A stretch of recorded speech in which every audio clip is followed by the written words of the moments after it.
My name is Corey Bishop, and this is Bones to Life. Neither this man nor his parents sinned, but this happened so that the works of God might be displayed in him. Some stories don't just inspire you, they humble you. They make you slow down and breathe deeper, and remember that God is still writing miracles into ordinary lives. My friend David Figueroa is one of those stories. David was born 4 months premature, small enough to fit in the palm of a hand. Doctors said he wouldn't live past 3 months. Then later, they said that he'd never walk, he'd never read, never write, never have a future. But God had already whispered a different word over his life. Purpose. Tonight, David shares the journey from those fragile beginnings to becoming a man who advocates for others, motivates crowds, and carries a joy that refuses to be dimmed. His story is not defined by cerebral palsy. It's defined by perseverance, by love, by a stepmother who fought for him, and by a God who refused to let his life end before it ever began. My prayer is that as you listen, you don't just hear a testimony of survival. You hear a testimony of calling. Because David's life is proof that God's strength shows up exactly where the world expects weakness. So let's listen in with open minds and open hearts as David tells his story. Heavenly Father, thank you for this time and space tonight. Thank you for David and his warrior spirit, Lord, and for all of the ways you've already moved in his life. We know that life isn't all sunshine and rainbows, that we will all have trials and tribulations, Lord. We thank you for being with us as we walk through this life, strengthening us, calming us, and teaching us patience. Most of all, Jesus, thank you for using us for your will. May the testimony shared here be the beacon of hope for another, so that it may lead someone home to you. It's in your holy name we pray. Amen. Thank you. I'm so grateful, so honored to be a part of this project, and obviously to be able to connect with you, not just from your previous experience, but for now, just you. So it's awesome. I appreciate that, David. Man, you've always been such a good man, and I really appreciate our friendship. And thank you so much for doing this with me, and for me, and for the Lord. Yeah, obviously, I've always had that connection since I was a kid. I did my did youth group classes when I was a kid too. Did my first communion here in Florida, and the way I see faith is everywhere. It's universal. You can go anywhere with it. You can obviously talk about it anywhere you go, and you don't necessarily have to agree with it, but I believe in an open mind, so it's always good to listen. Okay, so why don't you start by telling everybody a little bit about yourself and where your life started? Well, the first 7 years of my life are a blur. So necessarily, I didn't feel like I had a future or a life. It was very difficult. I had, well, I was kind of in between my biological mom, my dad, and then my stepmom. Throughout those first 7 years, it was back and forth between Puerto Rico and Florida, living with my mom in Florida, and then my dad and my stepmom in Puerto Rico. The most beautiful thing about all three of them together, when my mom was still alive, was that my stepmom would be the one to kind of try to help my mom and teach her how to take care of me and stuff, because she was a teenage mom. My actual mom was a teenage mom. She had me when she was 16 years old.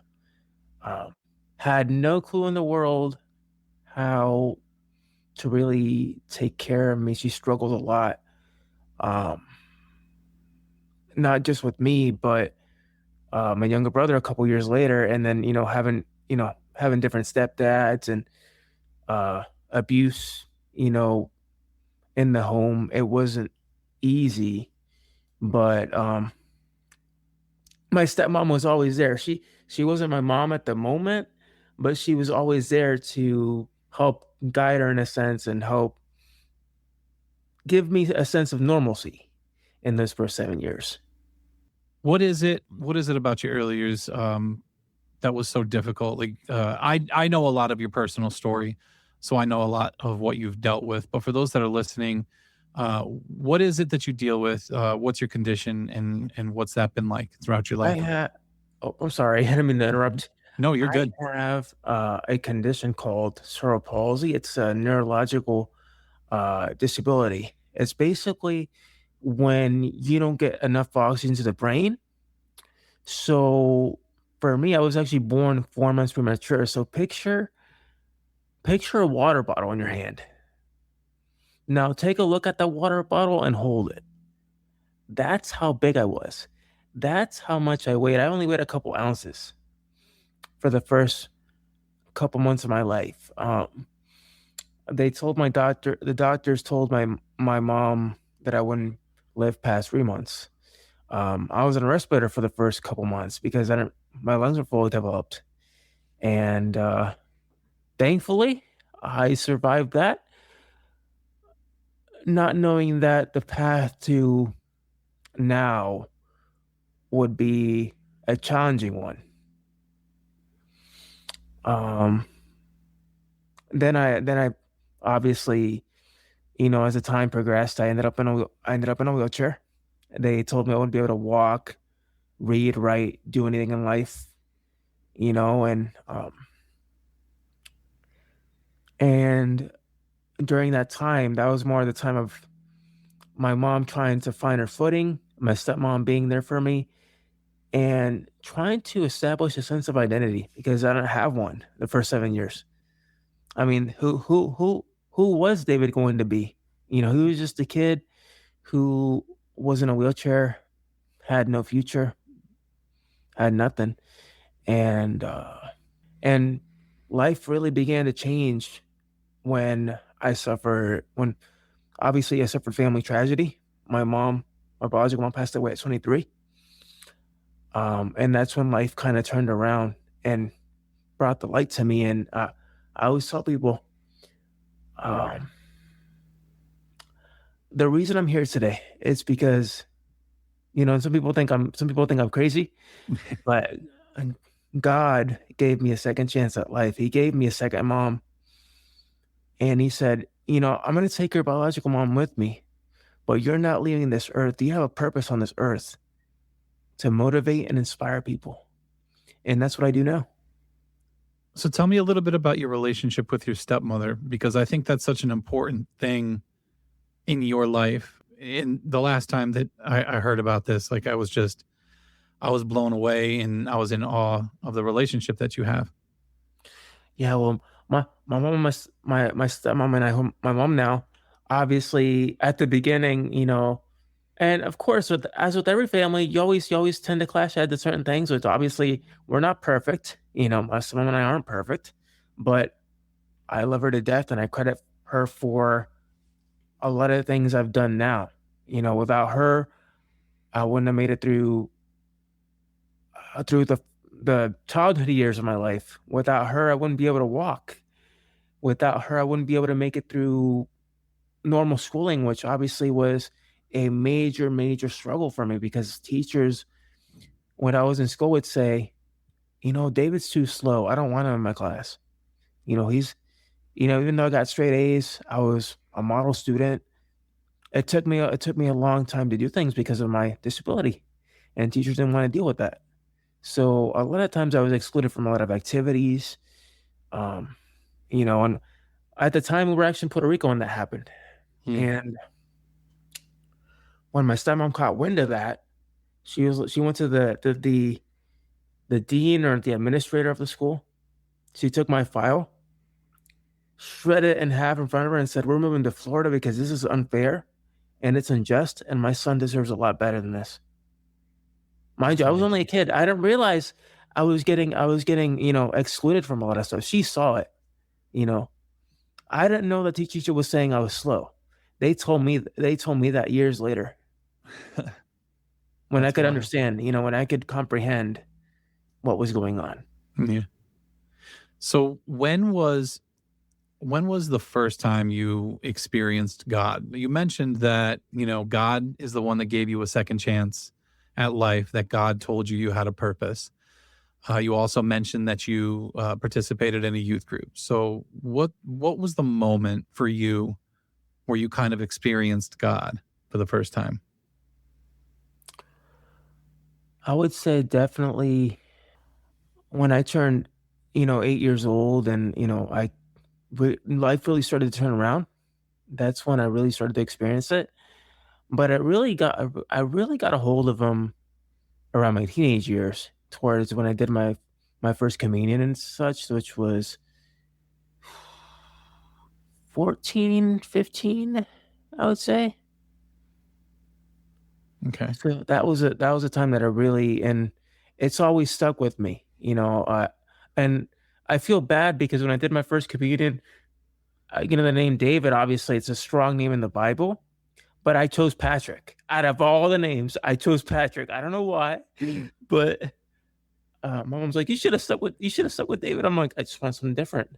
It's fine, but yeah, I've always had faith and everything, and obviously What you have to. Yeah, absolutely. And was there ever a time in your early years where you might have questioned God or maybe cursed God for putting you in the situation that you're in? Yes, I have, to be honest. There are times I did regret having cerebral palsy, and I felt like it was a curse. I mean, I don't know if you've ever heard this before from someone, but a couple years ago, I was in college. I met someone who I thought was very kind. Obviously, she was very religious and very faithful, but she came about it the whole wrong way. Um, she she said so. She had mentioned, and this is gonna sound very very dark, but she said the reason you're born like that is because your mom committed a sin, so Mm. she's going to hell. Mm, And this is coming from a person who was Catholic, a Catholic person. I'm like, no, who in the right mind would say something like that to someone? You know? yeah. Yeah, that's definitely an incorrect thought, but I will say that there are probably plenty of those out there who feel that way, that it's that's the result of a sin of a parent or a family member or something like that. And I could not tell you, I could not recite the actual passages, but I believe there was a moment um, where the apostles were with Jesus, and someone mentioned something about um, I can't remember the word that they used. I feel really bad for not knowing this off the top of my head, but basically said the same thing. Like, this person is like this because of the sins of their parent, and Jesus was like, "No, this is not why." And I couldn't tell you the exact reason why, but that is definitely not it. Yeah, and I was appalled.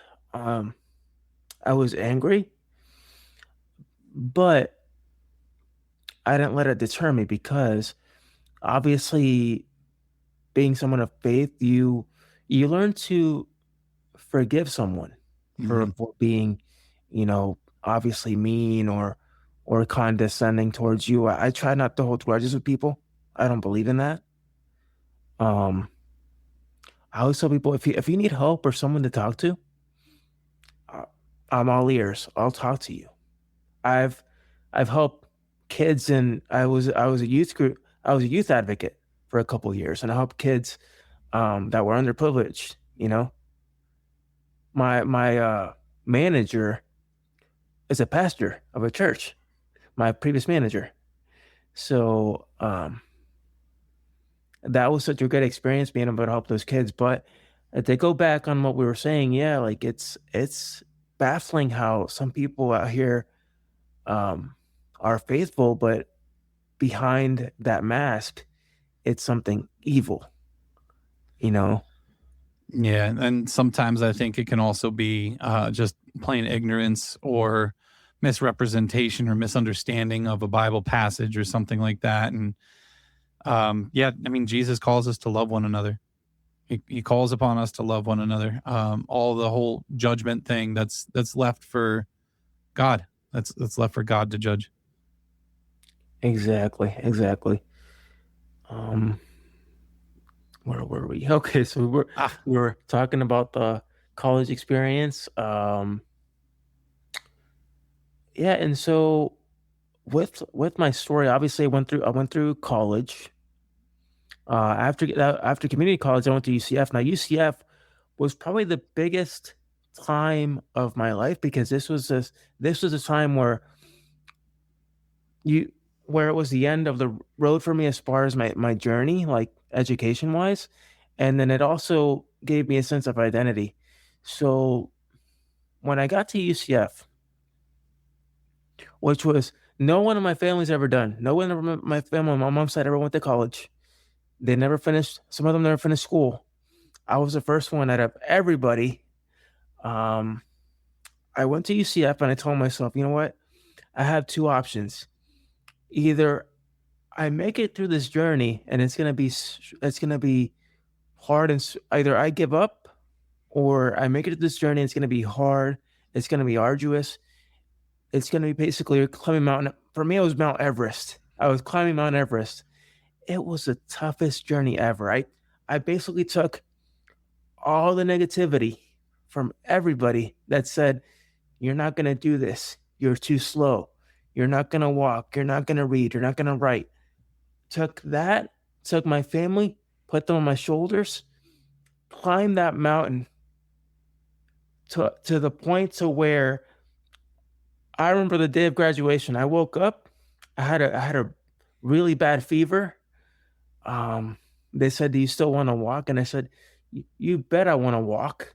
I waited at the time I was almost I was turning 25 and I started walking at the age of 8. And I said, I waited 17 years for this moment. And they asked me, do you want to go up the ramp or do you want to go up the stairs? And I said, I want to go up those stairs. And sorry, sorry. no, you're good, man. And climbing up those stairs, man, you know, he could hear the stadium like get super quiet, like the arena gets super Yeah. quiet, your pin drop. And everybody, you know, everybody gets tired of clapping. And I said, oh, you know, I don't care if I just hear my family clap or cheer. They came for this. What I didn't expect was a 10,000 seat arena erupt. As soon as I came up those stairs and I lifted up that cane, that place erupted. I mean, they had to stop the commencement for 5 minutes because it was so loud. But I took it all in and I looked up and I looked up to my mom and I said, we did it. We did it. That's such a beautiful full You circle know, moment. I, From yeah, it was one of the biggest moments of my life. yeah, from being told that you're not gonna walk. Heck, they said you weren't gonna survive past what, a few months, you said. And here you are, not only walking, but Yeah. you're graduating from college, a prestigious university, and man, just proving everyone wrong, proving yourself right. And just that's such a beautiful moment, man. Yeah, and I remember going up to my stepmom and just hugging her. And I didn't have the energy to cry because I was sick. And she's like, "Do you want to go? Do you want to go and do something now?" I'm like, "I just want to go home and go to sleep." I, but it took all my energy. I mean, Yeah. it took like I said, I wasn't gonna I was this journey wasn't gonna be easy. It was gonna either I was gonna go down with it or I was gonna take it with me. And I took it with me, and it took everything I had to make it to the top. Such a cool moment. That's such a cool moment. So I kind of wanted to go back here, and since I didn't have this, I had to look it up. Okay, so I had to look this up, and what it was is from John 9, where his disciples see a man that was born blind, and they asked Jesus, Rabbi, who sinned, this man or his parents, that he was born blind? And Jesus immediately shut that view down. He says, neither this man nor his parents sinned, but this happened so that the works of God might be displayed in him. So if that moment there, with you climbing those steps and walking the stage of graduation from UCF, is not an example of God's works being displayed through you, I don't know what is. And yeah, I mean, it was such an amazing moment. And I'll never forget, everybody being there and my family from Puerto Rico, and um, it just made me who I am today. And that's how I began this whole motivational speaking, uh, podcasting, and becoming an advocate journey. Yeah, that's awesome. It'll Do you be 10, want to? it'll be 10 years this year. Yeah, 10 years? 10 All right, years. man. Is there anything regarding all of that that you'd like to hit on? Your podcasting, your motivational speaking. You want to tell us a little bit about Um, any of that? Obviously, yeah, I began the motivational speaking 10 years ago, just sharing my own story, just like I'm doing today here on your podcast. And then I also started the David Cerebral Palsy and Fitness podcast, which is not only just about myself and my fitness journey, but I also interview people with different disabilities, different stories, uh, you know, advocates to authors to athletes to musicians, all with different disabilities, being able to share their story in a non-judgment free zone. That's so cool. And I can personally vouch for those shows. They are pretty awesome. You got some good Thank guests you. rolling in through there. All right. So why don't we round it out with this, David? Let's if there is one piece of advice that you could give to somebody listening to this episode that they could pull out of your story to help them walk on their own journey, what would that piece of advice be? Don't ever give up on yourself. You are worth more than what people think of you. You know, you may think that some people aren't inspired by you, but somebody's watching you from far away, saying, "You know what? I want to be just like that guy." But how can I do that? The two things. It starts with you, and second, you have to have faith in yourself. Man, and how true is that too? Man, like you don't realize who's watching you. You don't realize who's watching you, who's watching your perseverance, who's watching your faith, and who's soaking all that in. So yeah, that's a good one, and that's super important. There's always somebody watching you, even if you don't realize it. Every time I sit with David, I'm reminded that courage isn't loud. It's steady. It's choosing hope when life hands you hardship. It's climbing your own version of Mount Everest with the people you love on your shoulders. It's walking across a graduation stage when the world once said you'd never walk at all. David's story is a reminder that God is always doing more than we can see. He's shaping identity through struggle, building resilience through pain, and turning what looks like limitation into a platform for his glory. If David's testimony reached you today, let it settle into your heart. Let it challenge the way you see your own obstacles. Let it soften the way you see others. And let it remind you that someone is always watching your perseverance. David, thank you so much for sharing your life, your honesty, and your fire. You are a gift to me and to everyone who hears your voice. The Lord is my strength and my shield.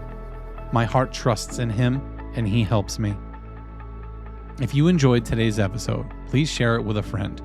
And don't forget to follow on Spotify, Apple, and YouTube, and leave a rating or review. It truly means a lot to the heartbeat of the show. And if you have your own story to tell, please reach out.